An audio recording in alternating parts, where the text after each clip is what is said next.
He was supposed to be home by 3 a.m. The lights were still on.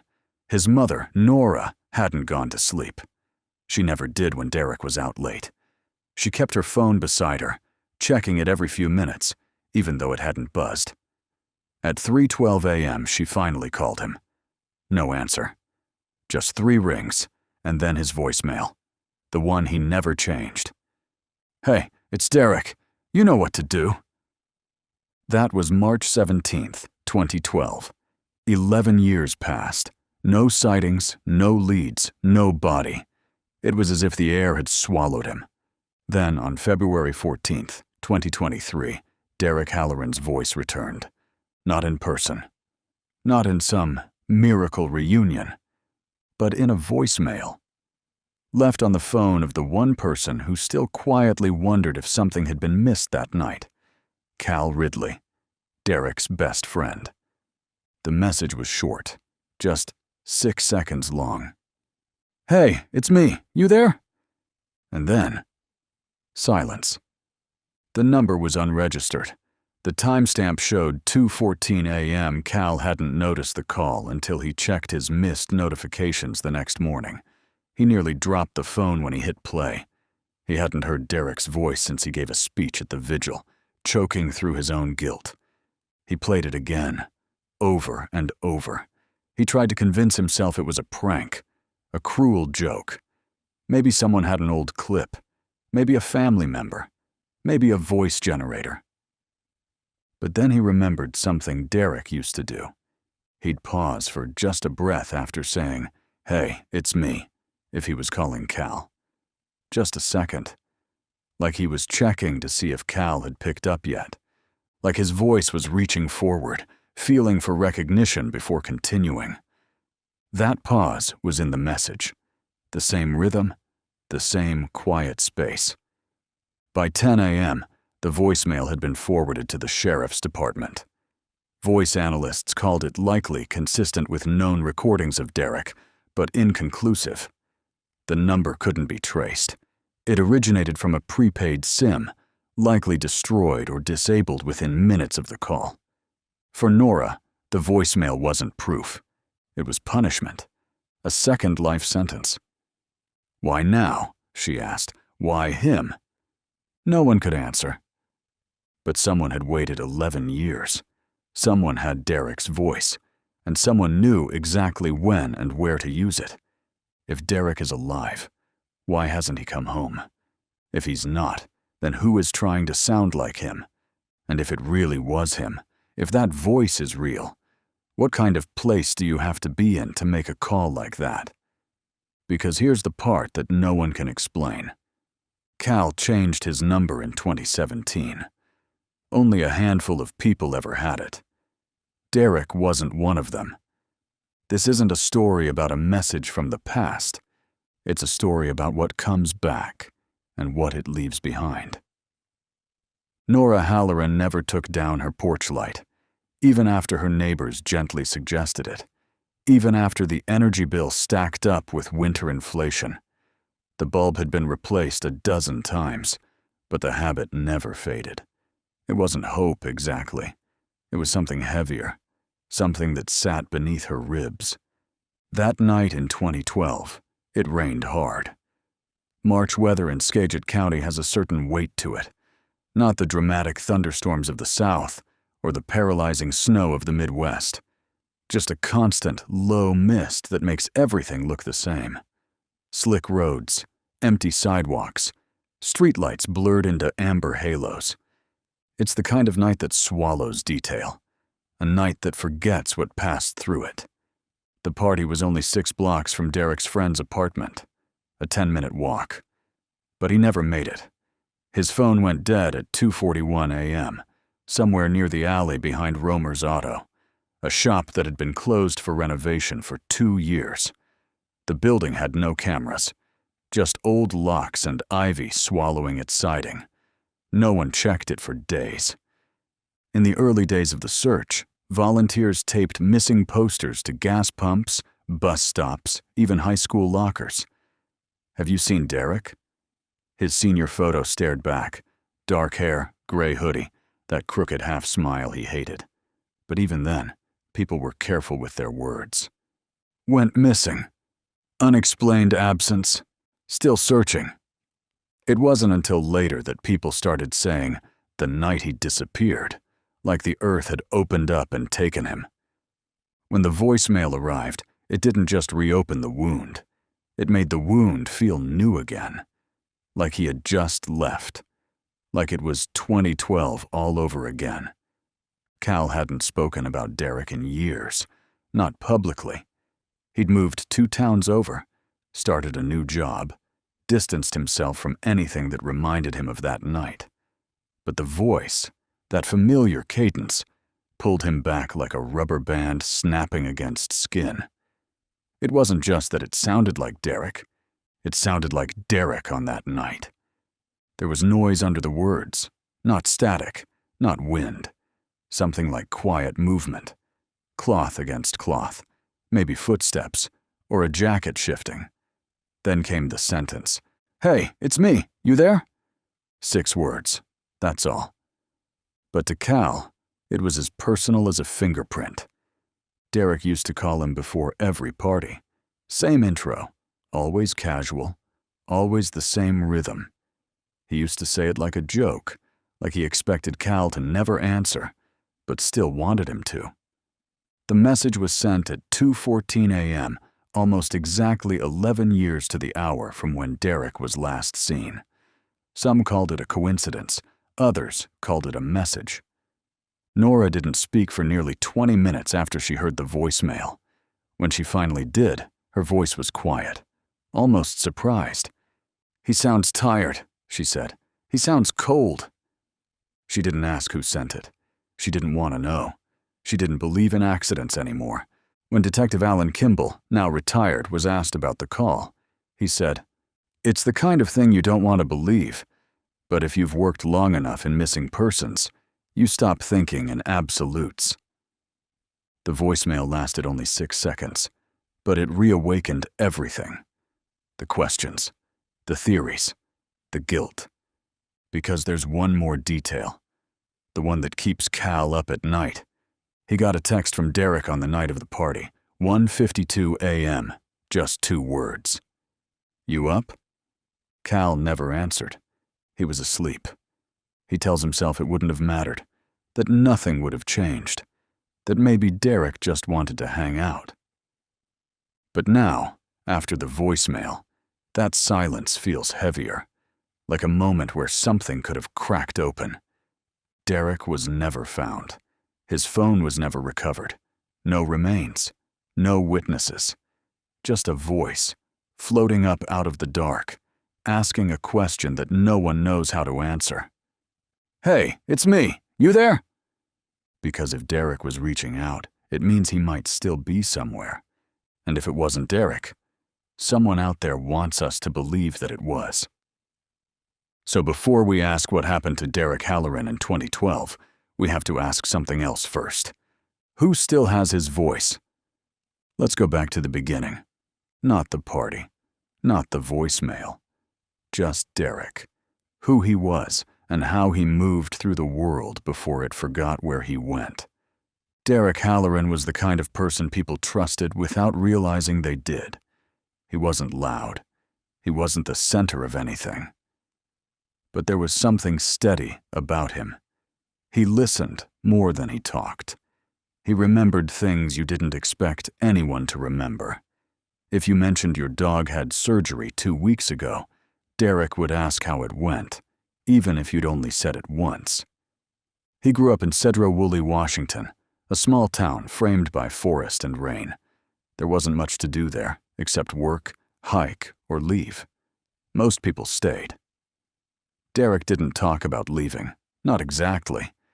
But he kept a stack of old topographic maps under his bed and highlighted all the trails he wanted to walk.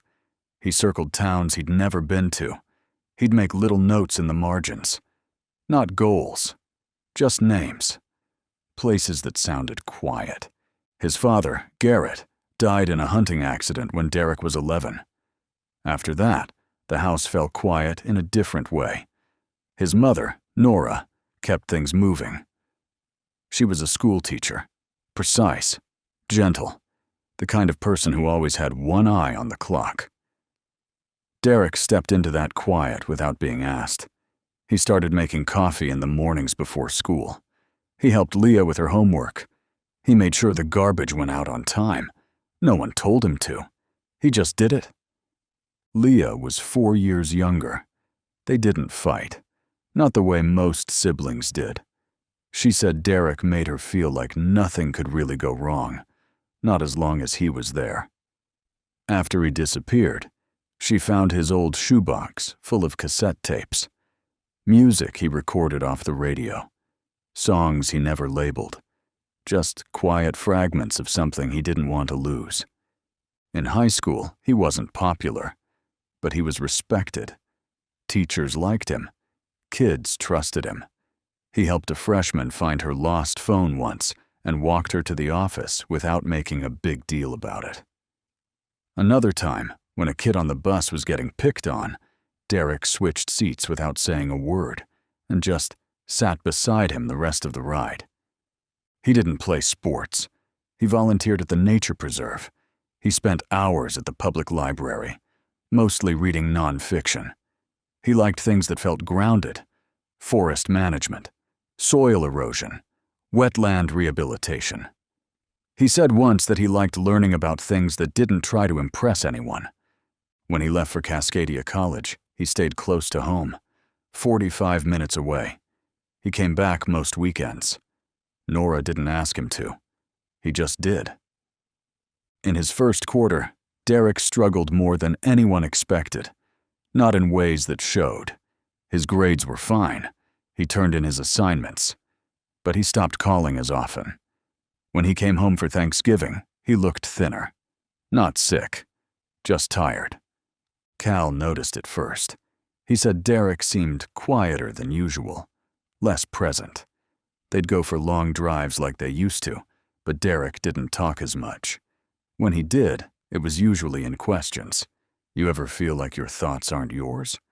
Or, what if memory works backward and we just don't realize it? Cal thought it was just college. Stress.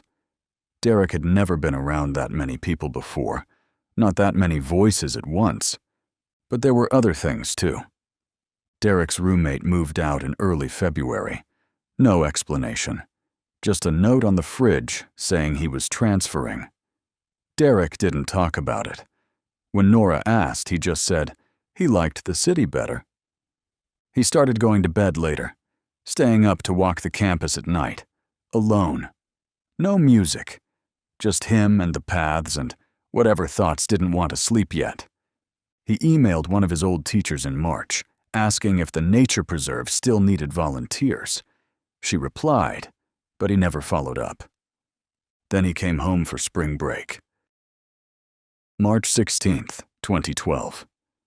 He walked through the front door like nothing had changed, dropped his laundry in the hallway, hugged his mom, kissed Leah on the top of her head, and said, "I've got 2 days of sleep to catch up on." That night, Nora made grilled cheese. Derek ate 2 sandwiches and half the soup. He smiled a little more than usual. She thought maybe things were getting better. Before he left for the party, he stood in the kitchen for a few seconds, looking at the fridge. He wasn't reading anything, just looking. She asked if he needed money. He shook his head. Then he said, "I'll be back later. Don't wait up." He didn't sound worried. He didn't sound sad. He just sounded like Derek. But here's what no one noticed then. He didn't take his coat, even though it was raining. He left his watch on the counter, the one he always wore, and he took his old phone charger, not the new one. None of it means anything by itself. But people leave patterns behind when they go missing. And Derek's pattern had started to drift. No one realized it yet. But something was already unraveling, and it was quieter than anyone could hear. It started like any other night. Derek texted Cal around 8:30 that Friday. Just a simple, "You heading over?" No punctuation, no emojis. He didn't use either much. Cal responded a few minutes later. "Yeah, you?" Derek replied, "Leaving in a bit." That was the last time anyone heard from him in writing. Jamie Reyes was hosting the party. Her parents were out of town. Everyone knew about it, not because it was advertised, but because it was understood. She had the kind of house that pulled people in, big enough to get lost in, far enough from neighbors to keep the music loud. Derek got there around 10:15 p.m. At least 10 people saw him arrive. A few said he brought a six-pack of something, but no one remembers what. He didn't drink much. Maybe one beer, maybe less. He mostly stuck to the back porch, talking with Cal. They hadn't seen each other in a few weeks. The conversation was normal, maybe a little distant. Cal would later say Derek seemed kind of floaty. Not drunk, not high, just not all the way there, like he was listening to something no one else could hear. Around 11 p.m., Jamie's friend Rachel tried to get a photo of the group. Derek ducked out of the frame. He never liked having his picture taken. There are only 2 known photos of him from that night, both blurry, both accidental. In one, he's turning away. In the other, he's leaning against the railing outside, hood up, looking out into the dark. At 12:36 a.m., he got a call from an unknown number. He didn't answer. At 12:38 a.m., he called it back. It rang 4 times. No one picked up. He didn't say anything about it, didn't mention who it was, just kept talking with Cal. By 1:15 a.m., people were leaving. A few couples. Someone called a ride. Jamie disappeared into her room. The music got quieter. At 2:03 a.m., Derek went inside to use the bathroom. He left his drink on the porch railing. When he came back out, he told Cal he was going to crash at Mason's place, about 6 blocks away. Cal offered to walk with him. Derek shook his head and smiled. "I'm good," he said. "It's just around the corner." At 2:23 a.m., he stepped off the porch, hands in his pockets, hood pulled up. That was the last time anyone saw him. Surveillance footage from a nearby gas station caught someone walking east along the main road at 2:31 a.m. The figure was tall, slim, wearing a hoodie. The timestamp matched, but the rain distorted everything. You can't see a face. You can't even tell the color of the clothes. Just motion. At 2:41 a.m., Derek's phone pinged for the last time. It placed him near the alley behind Romer's Auto, a defunct garage with broken lights and boarded windows. No security cameras. No traffic. Just wet pavement and silence. After that, nothing. No more pings. No more calls. The signal died. No one ever saw the phone again. He never made it to Mason's. Never called Cal. Never went home. At first, no one panicked. Mason thought Derek had decided to go back to Cal's. Cal assumed he'd crashed with someone else. Nora thought he'd overslept, or maybe left early to meet a friend. It wasn't until noon the next day, when Cal stopped by the Halloran house, that anyone realized something was wrong. Nora started calling everyone. She called Mason. She called Jamie. She called Leah. She called Derek's old roommate from college. No one had heard from him. No one had seen him. At 4:12 p.m., she filed a missing persons report.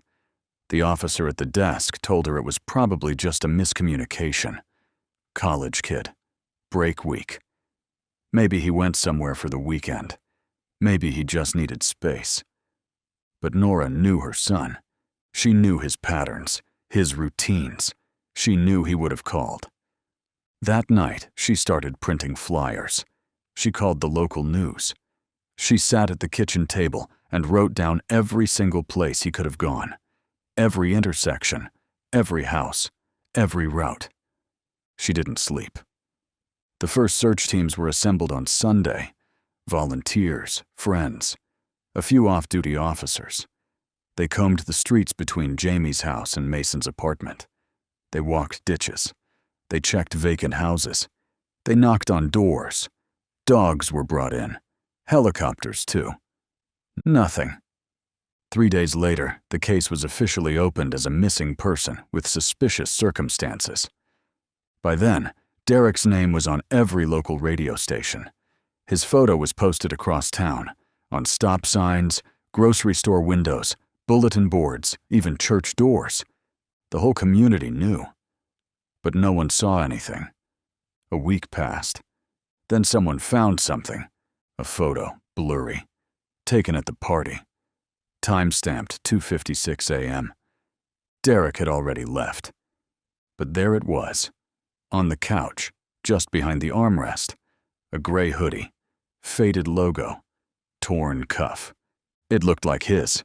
Leah confirmed it. Nora confirmed it. He never came back inside. At least, no one remembered him doing so. Jamie said it must have been left behind. Or maybe it wasn't even his. Maybe someone else brought one just like it. But no one ever claimed it. Police took the hoodie into evidence. No prints, no DNA.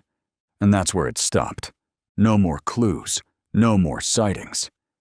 Derek Halloran, 19 years old, walked 6 blocks through a quiet town in the rain and disappeared without a sound. The first week, they searched everything. Every alley, every drainage ditch, every empty trailer on the edge of town.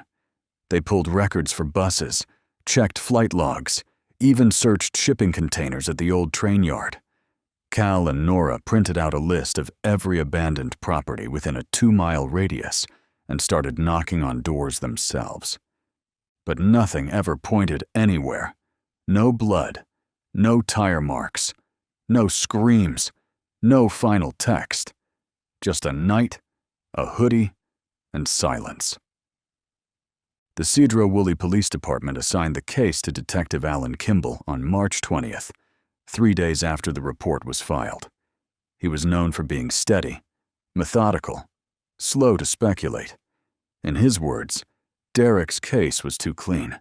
That's what made it so messy. Kimball interviewed every guest from the party, Jamie, Rachel, Mason, everyone. They all told the same version of the same story. Derek was quiet, sober, calm. He left alone. No one followed him. No one saw him again. Jamie swore he never came back inside. She couldn't explain the hoodie in the photo. She said maybe it was his, maybe not. The timestamp didn't make sense. But then again, nothing did. They searched his bank accounts. No activity. His phone had no outgoing messages after the last ping. Social media stayed quiet. No location data. No password changes. He had vanished. By April, the search radius expanded to the county line. Divers checked riverbanks. Forest teams walked ridge trails. A farmer called in a tip about a shirt caught in barbed wire. It wasn't his. In May, they held a vigil. Nora stood next to a framed photo of Derek when he was 6, missing teeth, chipped smile, mud on his hands. No one spoke for long. The air was thick with words no one wanted to say. By June, media attention had faded. The posters curled under the weight of the weather. The Facebook page Nora started began to grow quiet. Every few days, someone would still post a candle emoji, a prayer, a memory. But no one brought new information. The department reclassified the case as cold in August. Kimball didn't want to. But there were no leads left, nothing to investigate. He kept Derek's file in his office drawer long after he was reassigned. He took it home when he retired. For Nora, there was never any reclassification. Derek wasn't a cold case. He was her son. And someone, somewhere, still knew something. She called his phone every night for the first year. She left voicemails at first. Quiet ones. "We're okay. Just come home." After a while, she just listened to the ring, let it go to voicemail, played his greeting back in the dark. "Hey, it's Derek. You know what to do." Leah stopped talking about him by the 2nd year. She said it hurt too much. At school, people asked if she thought he ran away. Some asked if he was dead. One kid said maybe he was buried under the football field. She punched him. Cal drifted. He moved to Mount Vernon, changed jobs, dated someone for a while, never talked about Derek, but he never deleted his contact either. He never changed the last text. "You up?" The hoodie remained in evidence. The phone was never recovered. No bones, no bags, no backpack, not even a shoelace. It was like the town had swallowed him. Like the moment he turned onto that street, something unmarked took him in. One neighbor said she heard footsteps that night. Said she heard someone run past her yard around 2:45 a.m., fast and stumbling. But she didn't see anyone. She didn't open the window. She told police a month later. Too late.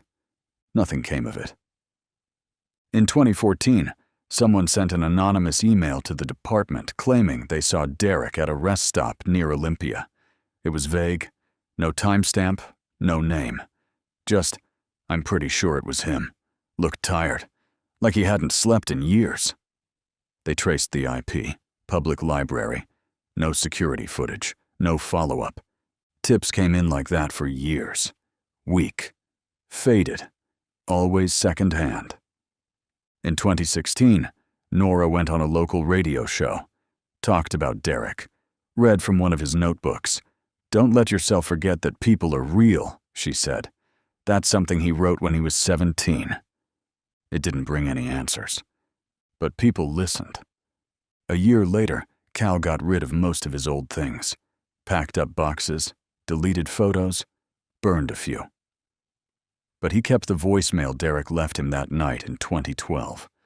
Not the new one, the original, the one no one ever really asked about.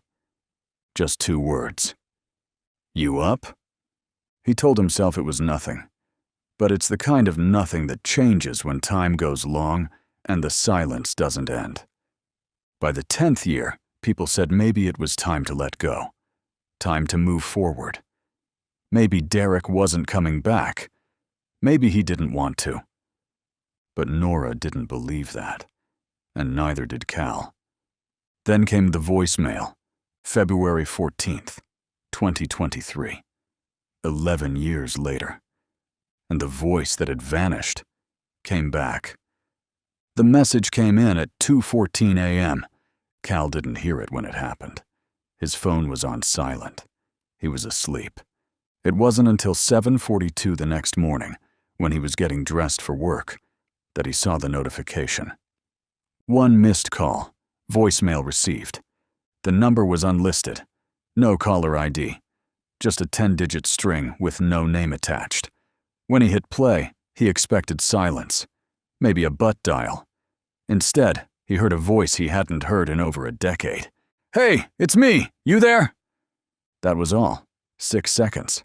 Then it cut off. The air changed in the room when he heard it. He stopped breathing without meaning to. Something in his body recognized it before his brain did. The voice was calm, soft, familiar. It was Derek. But that didn't make sense. Cal sat down on the edge of the bed. He hit replay. "Hey, it's me. You there?" He tried to find a reason, an explanation. Maybe it was a clip. Maybe someone recorded Derek years ago and saved it. Maybe it was some twisted prank. But that wasn't how it sounded. The voice had movement under it, not static, not wind, but presence, a sense that the speaker was somewhere, maybe walking, maybe holding the phone low. Cal knew that cadence. He knew the tone. And he knew something else, too. That was exactly how Derek used to leave voicemails for him. The same rhythm, the same pause after the first sentence, a pause like he was listening for someone who wasn't there. Cal sent the voicemail to himself. He saved it in 3 places. Then he forwarded it to Nora. She didn't call back right away. She listened to it 3 times before she spoke. When she did, her voice was thin, as if it had been pulled through wires. "That's him," she said. "That's what he sounded like when he didn't want to scare you." Cal called the sheriff's office. The recording was passed to a digital forensics specialist. The audio was cleaned, enhanced. The result? inconclusive. The waveform matched Derek's known recordings, the tone, the pitch, even the breath spacing. But there wasn't enough length for certainty. No background information. No metadata that could pin the origin. The call came from a prepaid SIM card, disposable, registered to no one, purchased in cash from a convenience store in Tacoma 6 weeks earlier. The voicemail itself was sent from within cell range, but the tower triangulation was broad, anywhere within a 15-mile radius. That included woods, industrial parks, and 3 towns. No security footage nearby, no other pings from the number. One message, one voice, then gone. The voicemail didn't just reopen the case, it destabilized it. Cal called Kimball, the retired detective, the next day. He came out of quiet retirement and asked to hear it in person. He listened once, then again. He didn't say much. Finally, he asked a question no one expected. Has anyone checked the number of people who had access to the original case files? Not because he thought someone faked it, but because the voice said Cal's name the way Derek used to, and no one else would know how to do that. There were other theories. Some said the call had been delayed, that maybe the phone was hidden somewhere with power, and the message had been caught in some technological purgatory. But phone providers dismissed that. Voicemails don't just sit for 11 years and self-send. Others thought maybe it was staged, that someone who knew Derek, someone from the party maybe, had old recordings and wanted to stir things up. But to what end? There was no ransom, no message, no follow-up. And then there was one more theory. The one no one said aloud at first, that it really was him. That somehow, somewhere, Derek was alive, or had been, that he had made a choice, or had been forced to, that the message was never meant to explain anything, just to reach someone. And it reached Cal. That part, no one can dispute. The last thing worth noting is this. The voicemail came in at 2:14 a.m. on February 14th, exactly 11 years and 1 hour after Derek was last seen, and Cal had changed his number in 2017. Only 5 people had it. Derek was never one of them. When the voicemail surfaced, people started talking again. Quietly at first, then online, then in hushed phone calls between people who hadn't spoken about Derek Halloran in years. And the more they talked, the more the story splintered into questions no one could answer. There wasn't just one theory. There never is.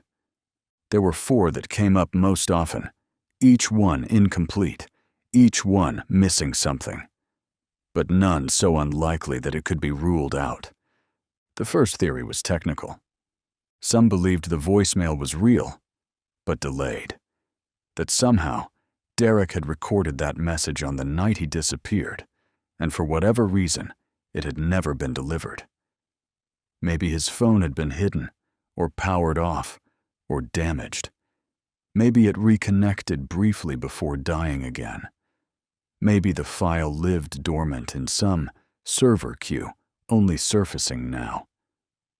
But the problem with that theory was the number. The voicemail came from a number that had never been associated with Derek. Not in his call logs, not in his case file, not in any of his known contacts. The number had been assigned to a prepaid phone purchased in Tacoma in January 2023, almost 11 years after Derek went missing. Even if the message was old, someone had to send it. Someone had to have Derek's voice, and a reason to send it to Cal, a number Derek never had. The second theory was darker, that Derek was alive. Somewhere. That he had walked away that night, maybe to escape something, maybe out of fear, maybe out of a need to disappear, that he had lived off the grid or under a different name, and now, for whatever reason, reached back out. This theory split people. Those who believed it wanted to believe Derek had chosen survival, that maybe he had been in danger or under threat, and that calling Cal was a way of opening the door just a crack. But others found that hard to believe. Derek had never shown signs of mental illness or paranoia or instability. His life had been full of unfinished plans, not broken ones. And if he was alive, why now? Why only 6 seconds? Why not more? The third theory pointed at someone else, someone from the party, someone who knew Derek, who knew Cal, who had access to a recording of his voice. Maybe an old voicemail, or a class project, or even a video. They could have used it to manufacture the message, to send it 11 years later and stir something that had been still for too long. But again, why? There was no follow-up, no message, no demand, no second call, just that single fragment, as if left accidentally or intentionally incomplete. Some said it was guilt, a way of confessing without confessing. That whoever had done something to Derek that night had carried the weight for over a decade, and that this message wasn't a clue. It was a kind of apology, or worse, a way of reminding the people left behind that the truth was still theirs to uncover.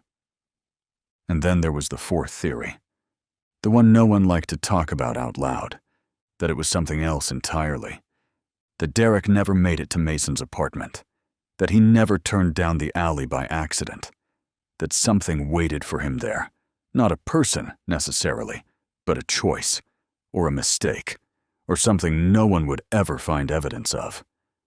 And that the voice in the voicemail wasn't old, or staged, or a plea for help. It was just what was left. A recording, a trace, a ghost, if you believed in those things. Nora didn't. But she didn't discount it either. When asked about the theories in an interview 2 months later, she said, "People want a story they can follow, but sometimes it's not a story. Sometimes it's just a hole." Cal didn't speak to the press, but he kept the voicemail. He played it again, quietly, when he was alone. Not to study it, not to solve anything, but because it was the last time he heard his best friend's voice. And even if it wasn't really him, it felt like it was. Kimball, the retired detective, was asked which theory he believed. He said none. And all of them. He said, when someone vanishes without a trace, people assume it's a failure of the system. But sometimes it's a failure of detail, of memory. Something small gets missed, something the victim knew and no one else did. He paused, then added, or maybe someone just wanted to remind us that they're still listening. That's what this voicemail did. It didn't explain what happened. It didn't answer anything.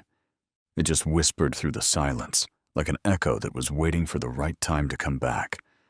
And now that it's here, the only thing more terrifying than not knowing where Derek went is wondering what might come next.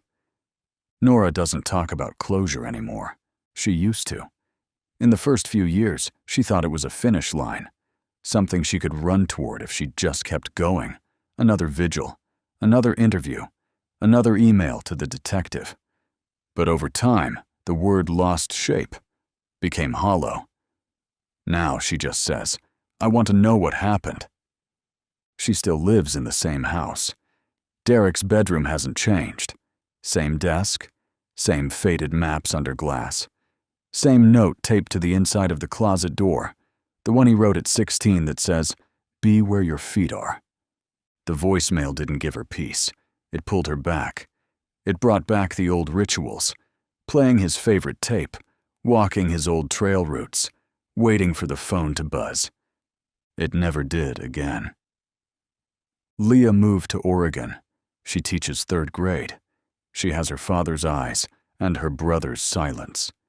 She doesn't speak publicly about Derek, but she still wears his old hoodie when it rains, the one he left behind in her room before he left for college.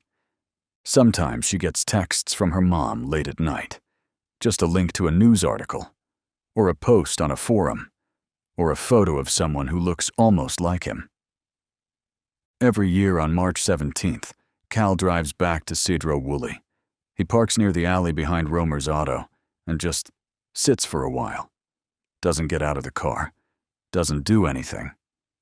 Just sits. He doesn't believe the call was random. He doesn't believe Derek is still out there exactly. But he doesn't believe he's gone either. He says, "It's like he's in a room we haven't found the door to yet." The town moved on. The posters are gone. The Facebook page stopped updating. Most people forgot the date. Some still whisper about it when the weather turns. But for the people who loved him, time hasn't done what it promised. It hasn't dulled the sharp parts. It's just buried them deeper. The voicemail is still saved. Nora plays it sometimes. She closes her eyes when she does. "Hey, it's me. You there?" She says she answers it every time, just in case. Because even now, 11 years later, the silence doesn't feel complete. Because sometimes, it's not the absence that haunts you. It's the feeling that someone, somewhere, is still waiting for you to listen. So here's the question. Who sent the message? And if it really was Derek, why did he wait 11 years to speak?